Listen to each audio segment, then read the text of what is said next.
This is the APD Pod Squad.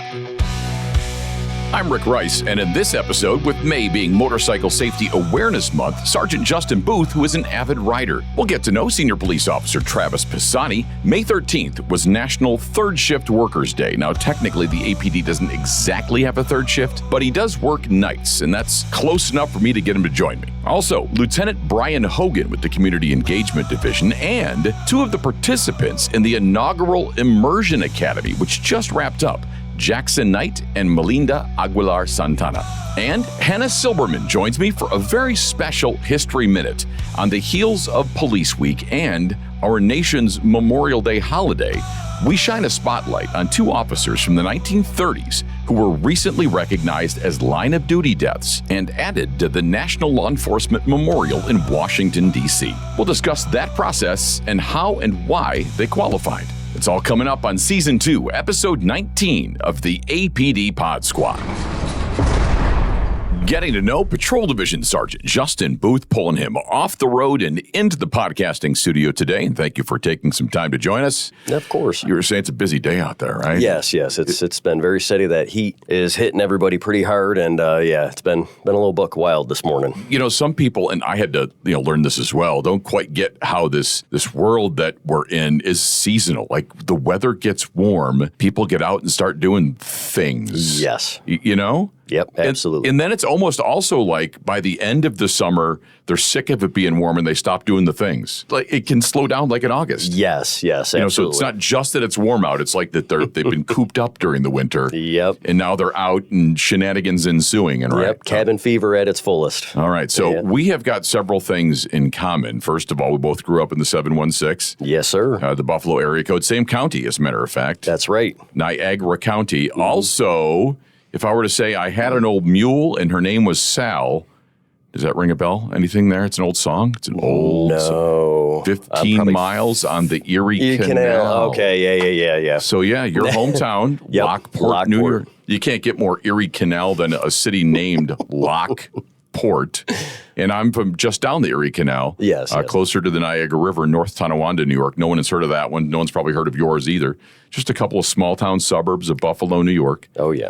But this is kind of interesting. At one point, there was 3 people from Lockport, New York as a member of the Asheville Police Department. Yes, sir. That's correct. It's a town of like 20,000. It's not big. We ended up recruiting each other. We all grew up together, went to high school together, played sports together. So Matt Woolliban was the original one that came down here first, was in the academy before me. And it was during 2008, during the recession. Law enforcement and teaching jobs were very scarce, if any, up in the Northeast. So got a little bit burned out on the college and spending the money that you don't have and going further into debt and decided it was time to go ahead and jump. And fortunately, my friend Matt Woolliban said that they were still hiring. I applied, and I've been here since. And so that was a plan with all 3 of you guys? Well, ish. So I went back to visit my family on some downtime, and I ended up seeing Josh Meidel, who, once again, we've grown up together. We played sports together, went to high school together. We've always been friends and just happened to catch each other. And I explained to him where I got hired at and what I was doing. And initially, he seemed a little maybe reluctant, but pretty quick on board after we talked a little bit, just because, once again, that area was terrible for any law enforcement jobs. And he came down, and we've been here since. And Lieutenant Josh Meidel, who you referred to, he's still here. Yes. With the Asheville Police Department. So 2 of the 3 yes, sir. Still apart. So was law enforcement kind of definitely what you wanted to do, and then Asheville just happened to be hiring? Oh, absolutely. Absolutely, yeah. So I made the mistake of going to college and seeking my criminal justice degree. Lessons learned that maybe I should have went to something else because all you need is the piece of paper. Yeah, which for some people that aren't aware, it's like, yeah, I've thought about maybe being an officer, but, I'm not sure I want to go to college. And I guess that's a good degree to have if you want to further into the world of being a lawyer or something else, or being a professor, or a teacher, but not necessary to just be a police officer. Yeah, you don't have to, but if you do that, it kind of pigeonholes you. So say you get into this career and you decide that 30 years is not for you, you've got nothing really to fall back on. Yeah, it's true. So So I got a friend that has that degree, and he ended up working for the IRS at one point, which that didn't really, it didn't help him at all either. It just gave him, it gave him that piece of paper. I think what college does, and I forget who said this recently, but I've always felt this, it just says to a future employer, I went somewhere for 4 years and I mostly showed up on time and did something and completed a task. Exactly. That's what it means. Exactly. And now there's obviously specialized degrees where it means more, but so I went to school for communications, right? I got a bachelor in arts and communications, a minor in English, and I'm not going to pretend that particular degree means anything. It doesn't mean much at all. It really doesn't. It's kind of like that generic degree that gives you the nice basis for a whole lot of things in your life. But you could do anything with it. It's like, hey, I got this degree. Yep. How about it? And so that was 2008. Yes. And so when did you start here? What was your class with the Asheville Police Department, your BLET class? I was class of 05-08. So I got hired by the department March 17th, 2008. That's a date that is stuck in my head for very long. I got sworn August 6th of 2008. Okay. I actually, during my field training phase, I want to say it was like the third phase, I ended up breaking my neck. I had a compression fracture during a foot chase. What is now Lee Garden used to be Lee Walker Heights. And we were out there doing some crime prevention and came across somebody else shooting at somebody else. Got in a foot chase with him, and when I tackled him, I ended up getting a compression fracture in my spine. Had to have emergency surgery and everything. So getting out on the road was a little bit delayed, but thankfully went through a quick, well, I say quick, it was like 6.5 months.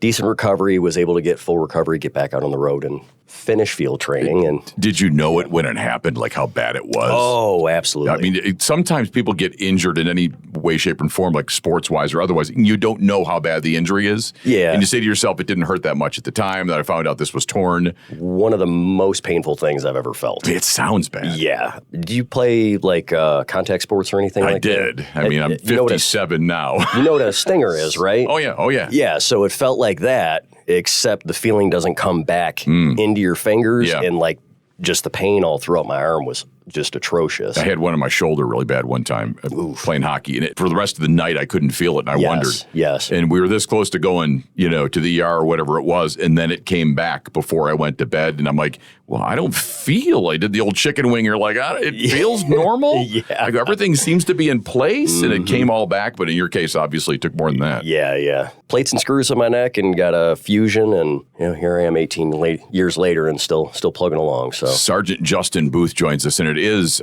Motorcycle Safety Awareness Month. It obviously hasn't prevented you from getting on a motorcycle, which never. A lot of people consider that to be a pretty dangerous leisure activity. Absolutely. But that's why you do it. Oddly enough, and anybody who rides knows this, that even though there's that air of danger, at the same time, it's just there's something so calming and zen about it. It's just you and the road and that machine, and there's nothing really to protect you, but it's just beautiful. It really is. There's just something incredible about it that I've always loved. I rode for a very short period of time, never able to achieve that level of zen. I wasn't good at it. I always envisioned exactly what you described, though. I always wanted to ride, always. Like it was something from like a little kid, the romanticism of motorcycles, right?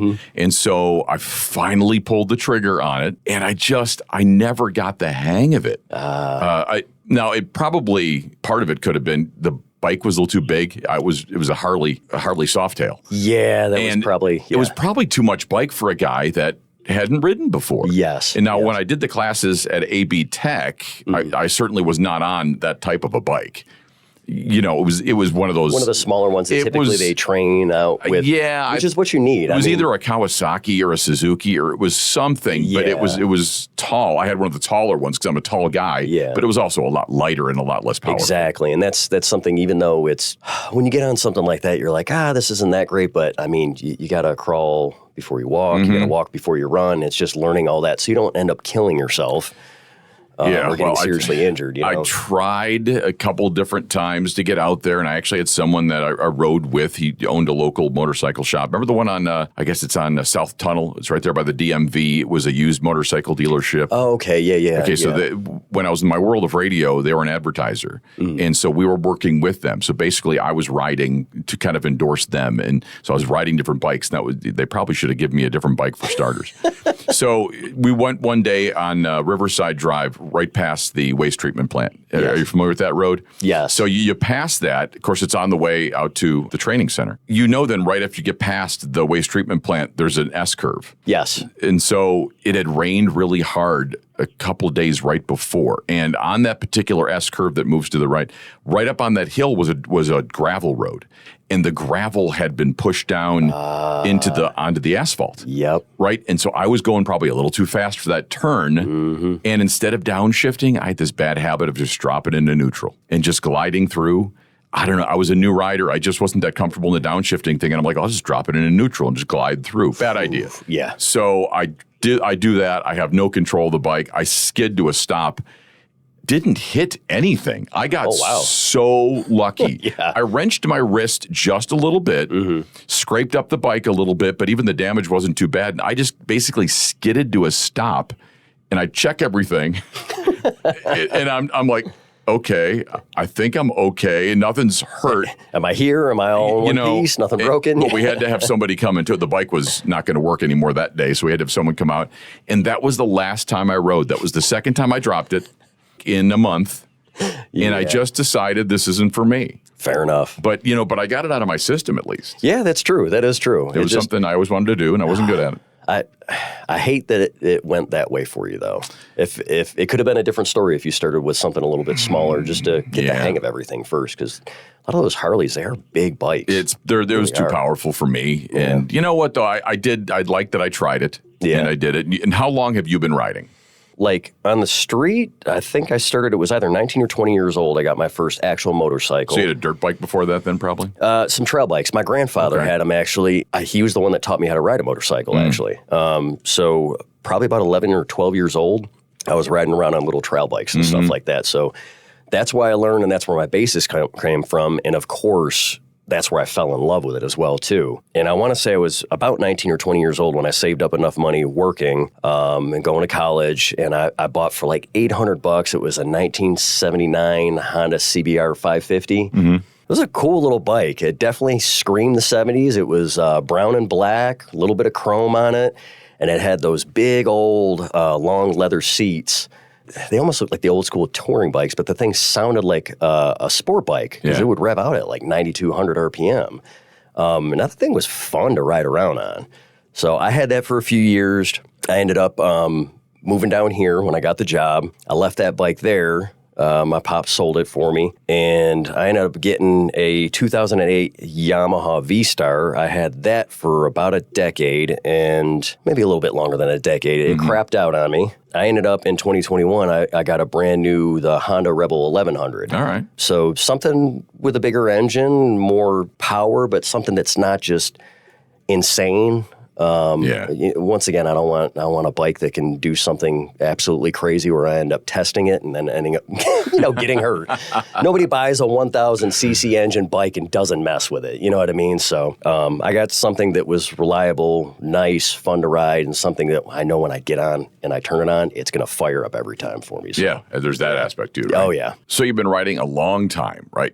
Dirt bikes and street bikes, with May being Motorcycle Safety Awareness Month. Is there something that you have learned that you'd like to pass along from your years of experience that it's not in the textbooks? Well, it probably sums up a lot of what you're taught already. And the best thing that I've learned is just you have to be a defensive driver. Like, assume everybody's trying to kill you. And I don't mean that to be like dark or cynical. It's just folks get distracted. They're not paying attention. They don't expect to see a motorcycle because it's mostly cars on the road. And you don't want to become a statistic. So the best thing you can do is you can't control what others do. You can only control what you do. So put yourself in a good position when you're, riding on the roads. And that means if having to adjust from lane to lane or where you're in specifically inside the lane, whether middle, right, or left. And the only other thing is, once again, it comes back to the gear, is dress for the the slide, not the ride, is one of the best sayings that I've ever heard, and it's true. It's just like anything else when we come here. You're going to train and prep for the worst, right? Yeah. And you don't want to be in shorts and a flip-flop if you go down. So find good gear. Don't get cheap gear because you'll end up buying twice. Yeah. I've learned that as well, too. And find something that you're going to be comfortable as well, because if you're not comfortable in it, you're not going to wear it. Yeah. And that doesn't help you either. When I learned, the one thing they said was be predictable. Yes. It's like, don't make any sudden movements. But you see that a lot with some of these riders. They're zigging, they're zagging. And then you're like, man, you're just asking for it. Well, and a lot of those, not all, but a lot of times you see that it's younger riders that are thrill-seeking and, I don't know, just maybe don't understand the concept of what their actions can really cause. And I've got to see it for years and years, so the outcome of making poor decisions like that. I try to stress to folks that, you can do something 99 out of 100 times and get it, be fine 99 times. All it takes is that one time for something to go wrong. And, you seriously hurt yourself, lose your life, kill somebody else, APD used to have a motorcycle unit. Yes. I know it's a very expensive thing. The motorcycles themselves are expensive. Mm-hmm. Many times they're Harley-Davidsons, and they're all stocked up with all the gadgets, right? Yes. Scott Pruitt, I think, was probably the last one we've got. We still have Scott Fry, Sergeant Scott Fry. Scott Fry. Yeah, he's still. So Scott Fry. Sergeant Pruitt was one as well, too. Okay, so it's okay. Retired Deputy Chief Yelton was also certified. And I think that's it as of right now. I could be missing somebody, and I'm sorry if I am, but I think that's who we have as of right now. The one thing I've learned from watching some of these TV shows about, like, they'll show these guys going through the course to get certified. Mm-hmm. Some of these riders that get certified for, like, motorcycle police, that is some difficult stuff, man. You've got to be good. You talk to anyone that's gone through the program, it's one of the toughest trainings that you can go through. You're going to get messed up. You're going to dump the bike several times. You're going to be frustrated. Just like the other officers that I've talked to over the years, it's just you stick with it. It's something that I wish I'd gone through, but at the same time, maybe, I don't know, maybe it would have made it miserable for me. All right, changing the subject just a little bit, a question I ask everyone that sits in that chair. One thing that most people don't know about you. I do got one thing. I mean, just coming back to, funny enough, just places that you lived before, that did spark one off that most don't know is I actually was born in Dallas, Texas. Okay. My father and I moved up to Western New York when I was about 3 years old. So you don't remember Dallas at all, I wouldn't imagine. Not at all. Thank God. Cool to go back and visit. But. You can't be a Cowboys fan, though, at least, right? You got to stick with... Go Bills. Go Bills. Right. So what made the move, what turned the move from Dallas to Buffalo? What was part of that? What precipitated that move? So that's actually where all my family's at. Grandparents, everybody...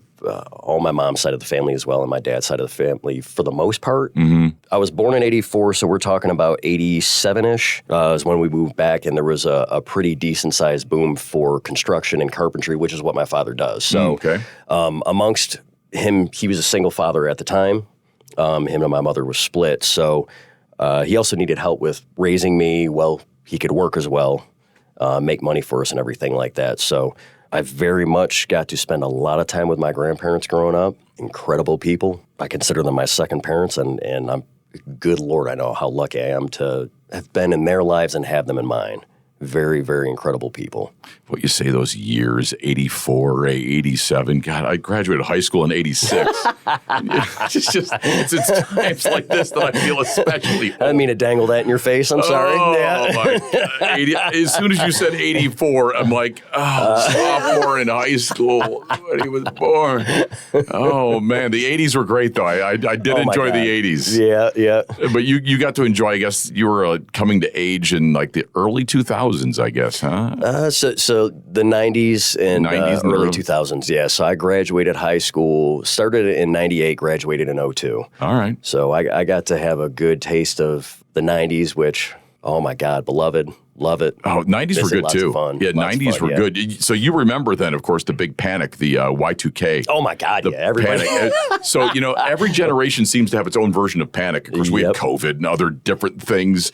For some people that are too young to remember, 1999 turning into 2000, they thought everything would stop working. Yes. They thought that no computers or any of the digital age that they were pretty heavy into at that point for controlling a lot of the stuff, thought it was just completely going to crash because it wouldn't understand how to change into the new Millennium. All the ones and zeros, and so apparently some genius didn't write that into the code like way back when. And like, oh crap, we didn't think we'd be around that long or something. Exactly. I don't know. I mean, it was even to the point where they recommended people not go out for New Year's Eve because they didn't know the street lights would work. Exactly. Yeah, it was like everything was supposed to not work, and it turned out everything was fine. Yeah, it was a big nothing burger. There Nothing wasn't happened. a single thing that happened. It was a great panic button, I'll tell you what. Everyone freaked out completely. Yeah, it's kind of disappointing, but it was a little bit. You expect something that big and it doesn't happen. We did a radio station giveaway of a Volkswagen Bug and called it the Y2K Bug. It was kind of just playing into it. It was just kind of fun. That's awesome. Now that thing did break down not long after, because it was like a 1977 Volkswagen Beetle or something, right? And so you couldn't keep those things running forever. So you got to get back on the road, I imagine, right? Yes, sir. Okay, so Motorcycle Safety Awareness Month, the month of May. Wear your helmet. Anything else? Dress for the slide, not the ride. That's the biggest thing that always sticks with me whenever I go riding. There we go. Yeah. All right. Sergeant Justin Booth, thank you for joining me today. Yes, sir. Happy to. Appreciate you. Go Bills. Go Bills. With me now, Senior Police Officer Travis Pisani. Thanks for joining me. Thank you for having me. Coordinating this wasn't as easy maybe as it could have been with somebody else, but that's because of the shift you work, which is actually why you're here, right? It is. Because you work nights, the night shift. The Asheville Police Department essentially has two shifts, days and nights. And May 13th was National Third Shift Day. Now, technically, our night shift is longer than a third shift would be, which would be 8 hours. Ours is 12 hours, but close enough for our purposes here. So we'll get into that a little bit coming up, the pros, the cons of working nights. But first, the origin story. Where was Senior Police Officer Travis Pisani born? I was born in Kearney, New Jersey. Kearney, New Jersey? Mm-hmm. Named after, like, the people that do carnivals?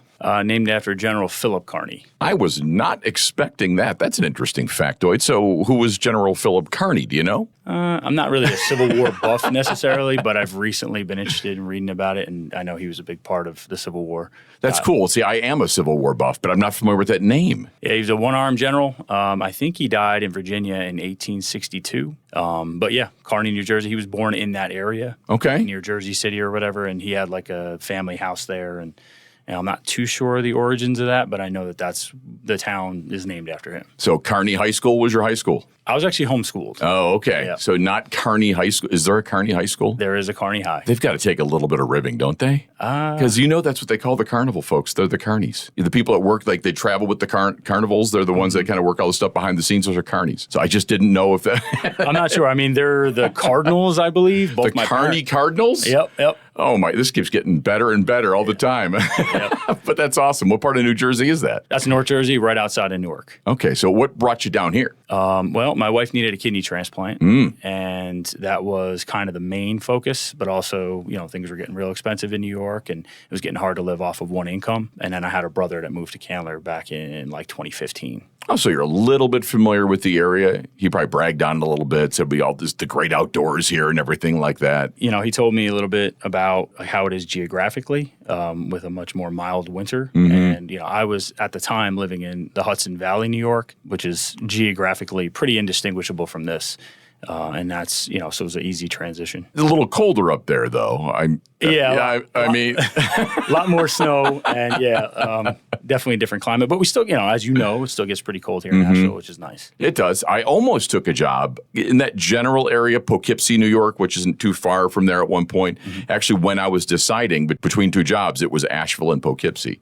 At the time, I was living in Fayetteville, and that was 1999. And I interviewed here, liked it. I had an interview scheduled for Poughkeepsie, and I'm just like, you know what? I think we're just going to go to Asheville. And I actually lived in Highland, New York, right outside of Poughkeepsie, over the Kingston-Rhinecliff Bridge, and I was working at an architectural lighting company around the time that we started to look at North Carolina seriously. Okay, so law enforcement, where did that come from? Where did your interest come from? When I was really young, I met a Kearney cop. I think his name was McCaffrey. And we did like a bike ride along through the DARE program, and I had been interested. I kind of waned on the idea of being a police officer for a while and had some knee injuries and things. But then when I came here, I, was talking to my older brother about it, and he spoke highly of Asheville PD officers, and I thought, well, let me give it a shot.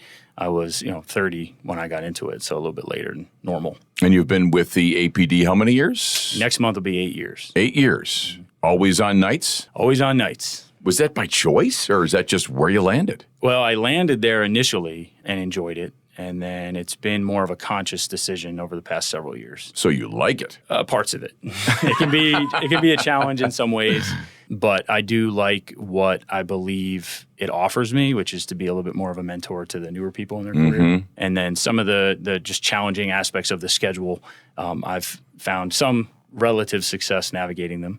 And I like to kind of share that knowledge with the newer people who like the work that's on nights. Senior Police Officer Travis Pisani joins me right now. He is one of our nights officers, and we're celebrating Third Shift Day, which was May 13th, which is kind of about the same time frame. And so now growing up, and even anytime before you did law enforcement, did you do any jobs that was overnights, that was that late? Or was this your first kind of jump into it? So I had a job where I worked till like 2 a.m. So not really night shift, kind of like a third shift. Yeah. And then a few odd jobs here and there. Never like a full, completely overnight job like this, but something that I had, a little bit of familiarity with from when I was younger. Let's talk pros and cons of working overnights. Now, I can definitely see the pros, right? Especially on your days off and how that works that way. But the cons are obvious. Sleep schedules, right? So I've never had a job that had me working overnights, at least not for any stretch of time. But I did do, morning radio, which had me waking up in the middle of the night, and which is, I guess, different. But I was up at 3, at work by 4, and once I was there, I was fine. But the getting up part was the worst. Do you sleep like a day like today where you're going to work? Do you treat that like another day and you just you've slept from the night before, or do you like sleep in the afternoon leading right up to it? So I've adopted the pivot to a day shift schedule when you're off, just out of necessity, because I have a son that's in high school, my wife has things, doctor's appointments, everything else. They say it's not really good to do that, but I tried to work and sleep on the same schedule when I was off or not, and it just didn't really go over too well. Yeah. So what I do is on my first day, like tonight, I go to bed pretty early, like whenever my wife goes to sleep the night before, and I got up at 9 o'clock this morning. So I'll just be up until I get off tomorrow. I'll usually lay down when I get home, take a shower, and go to bed around 7:30 in the morning. And then tomorrow, being an off day, I'll probably get up around 11:30, noon, handle the business of the day, stuff that needs to happen, and just kind of rock and roll. On the days that I work overnight and then have to go back into work, I try to sleep till at least 2 o'clock. Sometimes they're easier than others, but that's what I do. It can be challenging. It's tough. There's a lot of not a lot of sleep sometimes, but it's just, I think, necessary to continue to be a married person with a son and work nights. There's all that stuff, right? Yeah. So now for the people that are listening that are officers, they get your schedule and they understand how it works. But for people that don't, our officers work generally on 2 days and then off 2 and then on 3. Is that how it works? So it would be every other weekend that we'd work. Okay. And that weekend would be a Friday, Saturday, Sunday. So this week, I'm working Monday, Tuesday, off Wednesday, Thursday, and then I'm on Friday, Saturday, Sunday, and then it switches next week. That's got to be difficult on the sleep schedule, though, when your body knows to rest and when it knows not to be rested. Do you find yourself being a little sleepy sometimes, like in the middle of the night? Yeah, I picked up a crippling caffeine addiction. Yeah, that'll do it. Not good. I've tried to cut back on it, but, coffee, energy drinks, whenever it's necessary. Certainly not the healthiest way to go about it, but like I said, it becomes a sacrifice the longer you're on it. Yeah. And I would think that would fall into one of the cons of the position. What time does that happen generally? What time of is it 2? Is it 3? Is it 4 when you need that jolt? It depends. If it's busier, you kind of just you stay just doing what you're doing. For me, around like this morning, I got up at 9 a.m. So by midnight, I'm going to start to feel it. I would say usually between 2 and 3 o'clock. If we have a little bit of a lull in the calls for service, it can be tough. As somebody with my experience level, though, I would say it would be incumbent upon me to make those necessary adjustments. This particular sleep schedule that I've adopted is what I found to work the best with what my wife needs of me, my son needs of me, and what APD needs of me. So, but I wouldn't recommend it to everybody. It can be a bit extreme. So sleep schedule, would that be the major con, you would say, probably? Yeah, I would say so. Okay, so how about the pros? What do you like about it? Well, there's a lot less traffic at a certain point. That's the truth. Yeah. The roads are pretty empty at that hour. And we also have, I would say, and again, I've never worked days, so it's hard for me to really say that it's to compare and contrast it. But pretty regularly we have the need for immediate law enforcement intervention type stuff. So I would say that both makes me old and keeps me young. But when you're trying to take on a mentor role with the newer officers, I find that there's a need for people who've been around the block, kind of know what to do. So that's what kind of satiates me and keeps me coming back for more on nights. So are you an FTO? I am. Yep. Okay, field training officer. Do you got one now? Not yet, but I'm getting one on May 28th. Okay, so that's the ones they're going to go solo in July, approximately. I guess those. This one's a little bit behind, but I think so. The plan is for me to have him end of May, early June for phase 3. So who was your FTO back in the day? My first FTO was Sergeant Booth. Really? That's a cool coincidence. I did not know that. He is also on this particular podcast. Yep. He was my phase 1 field training officer. Awesome. My phase 2, I had Sergeant Aubrey Wood. Okay. And Trey Rubel. All right. Phase 3 would have been John Derrick and Matt Woolabin. And then phase 4, I actually had Mercedes Chavez. All right. Phase 4. Yep. So you mentioned Matt as one of your FTOs and also Sergeant Booth. And they're from the same town of Lockport, New York, which just makes this a whole series of interesting coincidences. I think former Sergeant Ward was also from that same area. Really? Ray Ward, yep. There's some Buffalo down here. There's a little bit of Buffalo down here. Yeah, I see your your Buffalo Bills fan. Oh, my Bills? Yeah, I'm also from Buffalo. Anyone that knows me knows that. I'm pretty obnoxious about it generally. So I've tried to consciously not bring it up as often. Yeah, I'm a Jets fan, so there's some rivalry going on there. There really isn't, though, because... Yeah, I guess so. I'm just kidding. You guys have had your years, too. Heck, you've got a Super Bowl, and we don't, so... It was back a ways. Yeah, it was back when the Dead Sea was still sick. But. It's true. But bump. Joe Namath years guaranteed the win.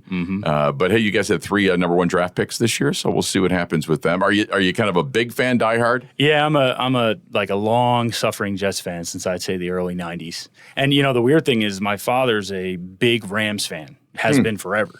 And so growing up, I had the choice between being a Rams fan like him, or the Jets or the Giants, and I picked the Jets. So not very smart on my part. Well, it's gotten to the point now with the way the Jets are as an organization where even fans of rival teams like the Bills, the Patriots, the Dolphins feel sorry for me, and they don't really make fun of me as much. So that's been, kind of nice because we've been, as a franchise, the Jets have been so inept for so long. But yeah, I mean, I don't know. I'm with them. I can't, I've tried to not root for them. It's just kind of baked into the Pisani cake at this point. You know what? It's something to be said for loyalty, though. I mean, when it does eventually pay off, how glorious is that, right? Yeah. That day.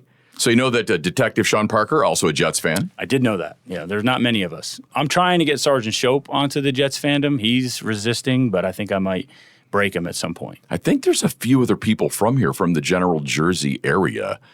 Matter of fact, from last week's podcast, John Perez, although he is not a Jets or Giants, he's from New Jersey as well, originally. That I did not know. And then he moved down to Miami for like his South Florida for his formative years. But his parents, when they immigrated from Cuba, moved to New Jersey. And so he's originally a Jersey guy, but I don't think that is his. I know he's a big Carolina Hurricanes guy. So his NFL team, I don't think we got into talking about that. Any other sports you got on your teams there? I'm a huge Knicks fan, and they're playing tonight in the Eastern Conference Finals, so I'm hoping. But again, just like the Jets, I'm snake bitten with them as well. So I'm in the I'll believe it when I see it category. Yeah. But they are playing well. They have a really strong bench, so we'll see what happens. I know they're playing Cleveland, which I think is a good matchup for the Knicks, and I'm just hopeful. I guess that would be maybe another con of working the night shift is if you are a sports fan and your team makes it to, say, the playoffs or something or just regular games, it makes it tough to catch the games. Yeah, but nowadays, everything is recorded. And what I try to do is I try to just not check. I mean, it's easier than... That's tough to do. Yeah. I think if my team ever played in a meaningful game, their season's usually over before, Halloween. That's true. It might be more difficult, but since they've been so bad for so long, I found it pretty easy to not watch them. Well, if you've got a DVR or something where you can tape it and you can avoid it, I did that for the longest time. If I had other stuff going on, I would just set the DVR and tell my whole universe not to tell me anything, and then get home and watch it and pretend like it's live. That works once in a while. I was working the night that Aaron Rodgers tore his Achilles on the 4th play. Oh, yeah. And I had, said maybe a couple months before that to a buddy of mine, I was like, watch what's going to happen. He's going to break his leg or something, just because that's the New York Jets' luck. Wasn't that against the Bills? It was. Yep. That's what I thought. sure enough, my phone started going off, and we were pretty busy that night, and I was not watching it because I was working. That was a tough day to be a Jets fan, but I can't say that it caught me off guard. I was expecting it. Senior Police Officer Travis Pisani, just one more thing before you go. So a question we ask everybody. One thing that most people do not know about you. I know. Can I say that I was homeschooled from the 4th grade? Well, people don't know. Do they know? Yeah, I would think most people maybe don't know that. Some people that are in my atmosphere would know that. But yeah, I was homeschooled from the 4th grade on. I have no college. So I would say, this might be going out on a limb here, but I think I'm probably the least formally educated person in the entire police department. How about that? Yeah. So yeah, but street smarts goes a long ways in this job, more so than official education. Yeah, I guess so. I've been doing okay. I think the plan is to at some point look at a degree program, but as of right now, I think that's something that people might not know about me.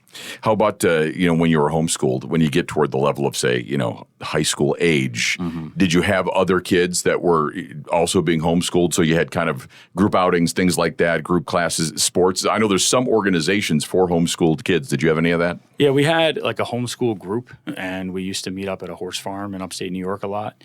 As far as like sports, not too much. Yeah. I did want to go to high school for that, but we wound up sticking with the homeschooling.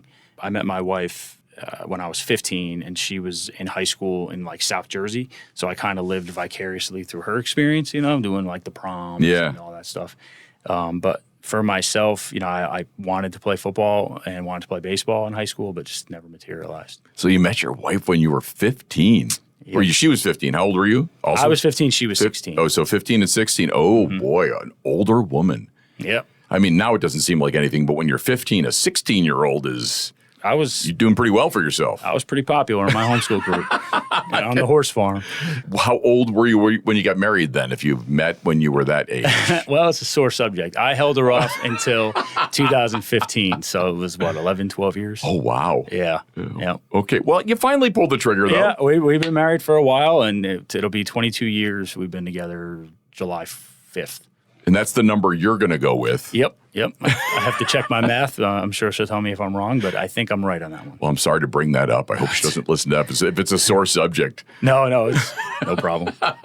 Well, I really appreciate you coming in, taking time to talk with us in the podcast. Thank you for having me. Senior Police Officer Travis Pisani, be safe out there. I appreciate it.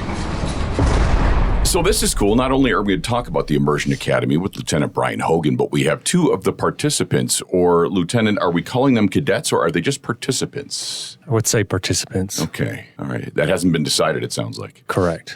That's the first time anyone's ever asked that question. I asked the hard question. We just went over this. You're supposed to give us the question beforehand. No, I'm absolutely not doing that. So Lieutenant Brian Hogan with the Community Engagement Division, you and the rest of your folks have been hosting the Immersion Academy this week. The first time we have done this, so we've got the Citizens Police Academy, the Junior Police Academy, first time for the Immersion Academy. Just a quick little synopsis, nuts and bolts, what is the Immersion Academy? So we wanted to highlight, obviously, the profession itself, but also the Asheville Police Department to post-high school graduates who may be considering a career in public safety. That was the main goal. Mm-hmm. How many participants do we have? 7 this year. 7? And for our first go of it, that's not bad. Is that about how many you were expecting? How many you were hoping for? We were hoping for more. Okay. But 7 we're happy with. All right. Yeah, we had a great 7. So and we've got... It's better to have, a good 7 than a bad 10. I would agree. Yeah. And we've got 2 of the best with us today, right? The absolute best. Top of the class. The cream of the crop. Top of the class right here. The valedictorian and the salutatorian. That's right. If there was such a thing in the Immersion Academy. So we've got Jackson Knight and Milinda Aguilar Santana. We'll start with Jackson. Now, I understand both of you guys are at WCU, right? I heard you say go Cats. Yes, sir. So what made you want to be a part of the Immersion Academy, Jackson?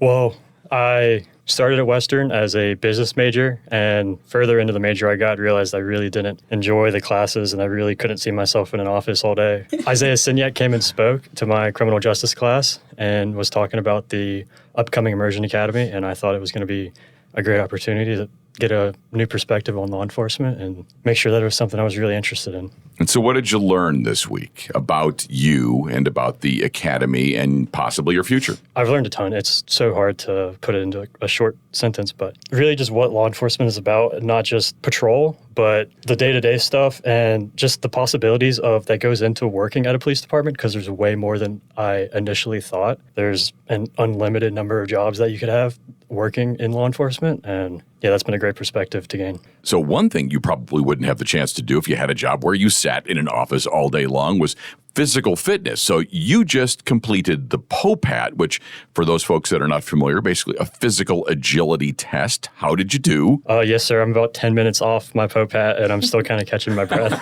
I'm leaning away from the mic to kind of huff and puff in the corner. It was fun. You passed. I did pass. Yes, he Nice. did. Yes, sir. Well, congratulations on that. Thank you. Milinda, how about you? You're also from Western Carolina, correct? I am born and raised in Asheville, though. So what's your major out there? He was trying business. I'm a criminal justice major. I've always known I want to do criminal justice. Shout out Irwin, Clyde. I took criminal justice classes with AV Tech over there, and then I graduated, decided I want to be a criminal justice major, went to Western Carolina, and yeah, now I'm on my senior year when I go back in August. Is there like a family history in law enforcement? What got you interested? No, I'm a first gen. I've always been interested in like law enforcement. I've always wanted to be like maybe like in a male dominated field, so I could feel like myself, like I could be like, oh yeah, I got this. Like I'm a woman, I got it. I can do what other men can do. And so far it's been good. Like I signed up to the police trainee. I've passed basically almost all of them. I did my POPAT also. I passed that. Like him, I was catching my breath for the rest of the day.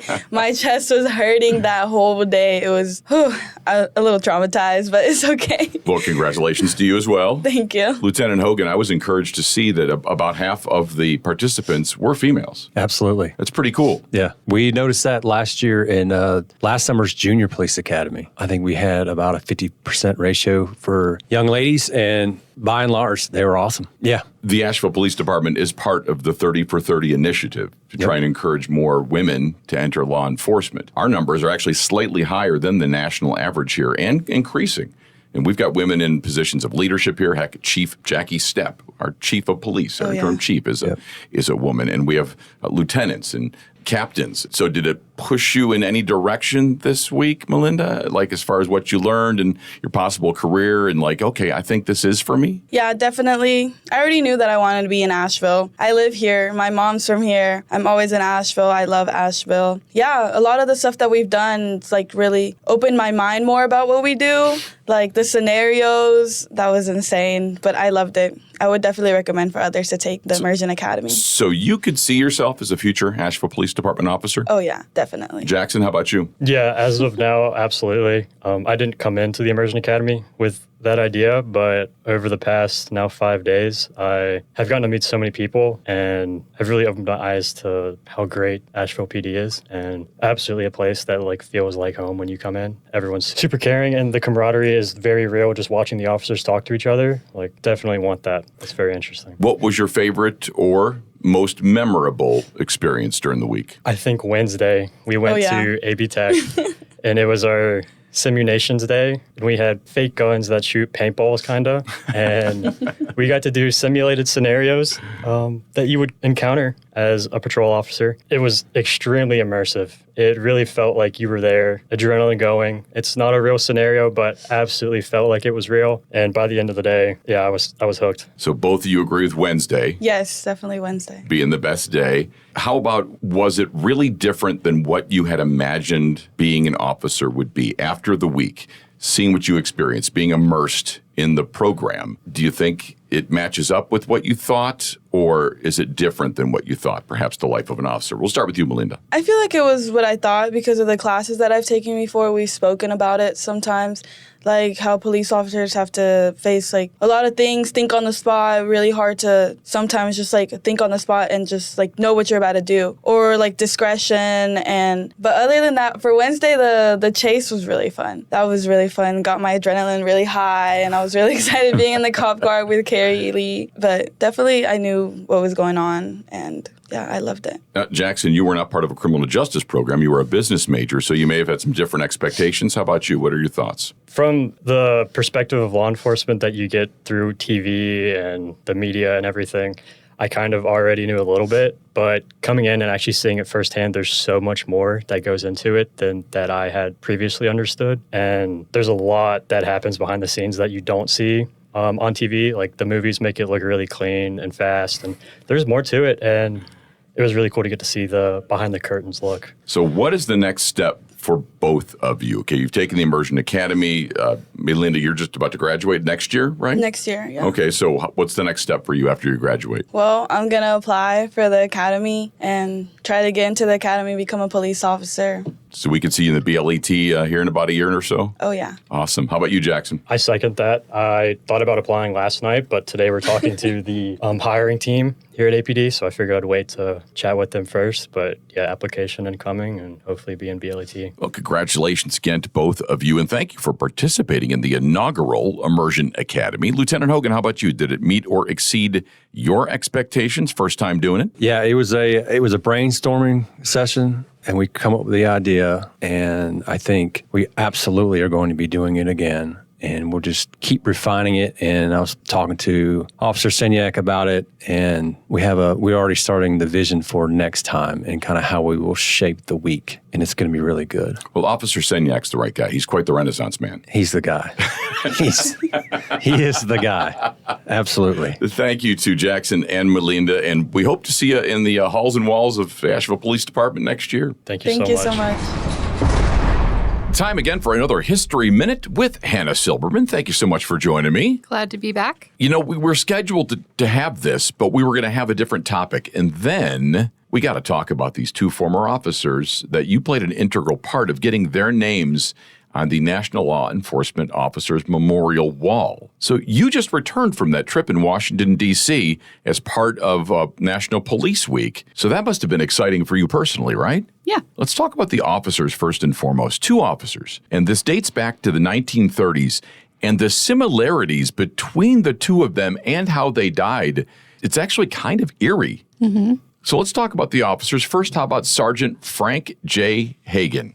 12-year veteran of the Asheville Police Department. Yeah, so Frank Hagan was a motorcycle officer who was very well loved and very popular. And he was a sergeant. He had been on the motorcycle squad for many, many years. And in August of 1933, he was in pursuit of meter thieves on Mount Vernon Circle in North Asheville. Now, is that what it sounds like? Meter thieves? Like these are parking meters. I presume, yes. So with coinage in them, and people are either trying to break them, knock them over, take them with them, I guess. Yeah. Okay. And it was at night, and he didn't see a car in front of him, and he crashed into the car. And his motorcycle sort of pinned his leg in between the car and his motorcycle, and it led to a really severe compound fracture. Yeah, sounds painful. Yeah.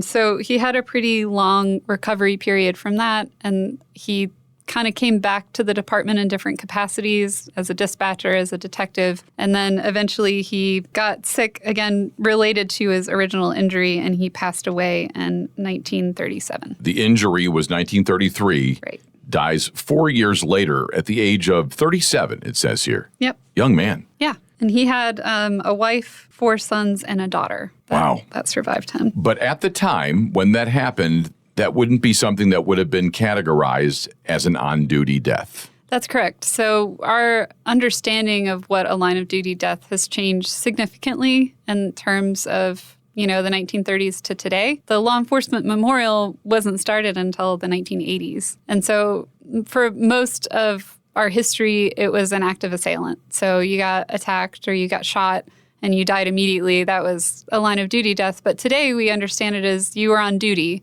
You were doing something related to your duty, and it ultimately leads to your death. Mm-hmm. That's a line of duty death. Okay, so that's the first one, Sergeant Frank J. Hagan. Then we have Police Officer Arthur Ramsey, also a 12-year veteran of the department, and he had something similar, at least involved a vehicle, in a couple of years prior, right? 1931 for this one, I believe. Yes, so in April of 1931, speeding vehicles and vehicle crashes were a really big deal starting about in the 1930s through the 1950s because cars started to get faster. There wasn't a lot of safety, and you didn't have power anything. Mm-hmm. No power brakes, no power steering. So people died pretty often in car crashes. Yeah. So they were actually investigating a little girl who had been picking flowers and got hit by a car. So they were visiting this little girl in the hospital, and a hospital that used to exist on Haywood Road. And as they were leaving the hospital at night, a car hits Officer Miles and Officer Ramsey. Wow. And Officer Miles initially seemed far more injured from it, never really fully recovered. He came back as a dispatcher for many years. Arthur Ramsey ends up with a spinal injury. Oh. So he slowly deteriorates until he goes out on disability, and then he ultimately died in 1935. You know, the sad thing about both of these, sad and tragic, is these are the type of injuries that had they occurred, let's say, this year. These are things with modern medicine, it probably wouldn't have resulted in their death. That's 100% true. Yeah, it's one of those things where it was probably just a lack of medical knowledge and tools that led to their death. So let's fast forward to today and your effort to get these men's deaths determined to be a line of duty death and then honored on the National Law Enforcement Officers Memorial in Washington, D.C. Tell us about the genesis of that. Well, as I finished up the history projects, I knew that these two would qualify. Mm-hmm. And then I wanted to reach out to their surviving family. And actually, funny enough, I didn't know how to find Arthur Ramsey's family. And out of the blue, I got an email from somebody who was related or working on research for his granddaughter. Wow. I wanted to know if we had any information on him. And they were actually able to provide me all of the information that I needed. And Frank Hagan happened to be related to former Chief Lamb's wife. Okay. And their family had always considered him to be a line of duty death and were very supportive and wanted to be part of the process to have him added. So did you have the idea before you got that just random email? Yes, I was going to do it, and I was like, I need to find his family because that you want the surviving family members. I know it happened in the 1930s, but I wanted them to be part of the process too. That's borderline divine intervention. It just seems very fortuitous, the timing of it all. Well, for both of these officers, because it happened during the Great Depression, the city was less than willing to give them disability, and they did not want to give them death benefits. Mm-hmm. So my understanding is that they took it to the North Carolina Industrial Commission, and I know this for Arthur Ramsey, and appealed it, and the Industrial Commission said the city had to pay them out because it was a duty-related death. And so those documents and that information really backs up the connection between the injuries they received and their ultimate deaths. And if you're looking at least a little bit of a silver lining, at least at the time then, during a very difficult time for our country, their families at least were helped. Yes. So tell us about your trip to the nation's capital, all that it involved, and then, of course, their names being added to that wall that was part of that. Yeah, so once an officer gets added to the memorial wall, there's these two big curved sections of wall, and they engrave each officer's name into the wall. So people go and take rubbings and pictures, and it's kind of a place where they'll always remain to not be forgotten. So kind of similar to the Vietnam Wall in a way, where you can get the etchings on, you put the piece of paper on. So how many officers are there, do you know? Thousands. It's actually very sad when you go just to see the number of officers that have been added to this wall, and they're going to have to expand it. Mm-hmm. You know, they're running out of space. I had Captain Coward and Lieutenant Rollins in here in a previous episode of the podcast when we had the bicycle unit, and they rode up as part of National Police Week, and they told me how impactful it was when the bicycles kind of finished their ride right there at that officer's memorial. They have a series of events that they do. A lot of motor officers come to do escorts for the family. The honor guards come and do watches for the fallen and escorts for all of the families. There's a candlelight vigil where they read the names of every officer that's added to the wall. And then there's an official memorial ceremony on the lawn of the Capitol for the officers who fell in the more recent years. It's got to be a really emotional week for you and for Captain Silberman and for anybody that was there, right? Mm-hmm. I mean, just think about all the names, and then, of course, you have the ceremonies, and I'm sure there was, did they play taps or anything like that? So it's just got to, was there bagpipes? Lots of bagpipes. Oh, I love it. These bagpipes, they tend to kind of put me over the edge. It's like I can do okay until the bagpipes, and then I kind of just go right downhill. I'm a big pile of mush after that. It's the taps for me. That's pretty impactful as well. So is there anything that'll happen here in Asheville for these two officers? Do we have anything planned, or is there any kind of thought to do anything? There is a memorial in front of the courthouse that has all of the fallen officers from Buncombe County. So it would probably be prudent to see if we could have their names added there. Okay. All right. Well, we'll look forward to maybe something like that happening for these officers in the future. At least they're remembered forever in Washington, D.C., along with the thousands probably of other fellow officers that have died in the line of duty. So fantastic. I love hearing about this and the success that you had with this, and kind of it all spurned because of the History Project, which became the book, right? Yes. So the gift that keeps on giving. For sure. Hannah Silberman once again with the History Minute. Thank you so much for sharing. That's it for another episode. Thank you to my guests, Sergeant Justin Booth, Senior Police Officer Travis Pisani, Lieutenant Brian Hogan, Immersion Academy participants Jackson Knight and Milinda Aguilar Santana, and Hannah Silberman with the History Minute. And thank you for listening. We covered a lot of ground in this episode, but if there's a topic you'd like discussed or someone you'd like to hear from, call 828-250-8800 and leave a voicemail. That's 828-250-8800. Or you can email me at apdpodcastfeedback@asheville.nc.gov. That's apdpodcastfeedback@asheville.nc.gov. Listen and subscribe now wherever you get your podcast. Don't miss a single episode. Leave me a 5-star review. I'm Rick Rice, and this is the APD Pod Squad. Mountains high.